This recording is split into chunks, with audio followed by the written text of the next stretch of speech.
গণসংহতি আন্দোলনের প্রধান সমন্বয়কারী জোনায়েদ সাকি বলেছেন, কোনো অবস্থাতেই এই সরকারকে ব্যর্থ হতে দেয়া যাবে না। সন্ধ্যায় খুলনা প্রেসক্লাব মিলনায়তনে এক আলোচনা সভায় তিনি একথা বলেন। মনির চৌধুরী সোহেলের সভাপতিত্বে সমাবেশে প্রধান অতিথি জোনায়েদ সাকি সকল রাজনৈতিক দলের সদস্যদের নিয়ে সংস্কার এবং সমস্যা সমাধানের জাতীয় কাউন্সিল গঠন করার দাবি জানান।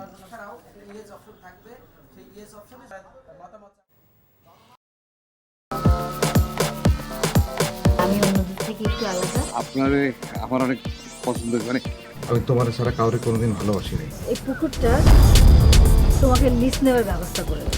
বদুল্লে চাকরিটা খাই দাও যায় না। আমি যদি সুরজ মিয়ার সাইকেলের সামনে বসা ঘুরা বেড়াই, তোমার কেমন লাগবে কৌতো?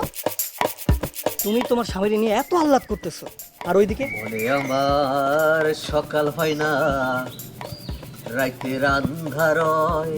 এক রিকশায় গা সিপকায় বইসা হাসতে হাসতে কই জানা যাইতেছে।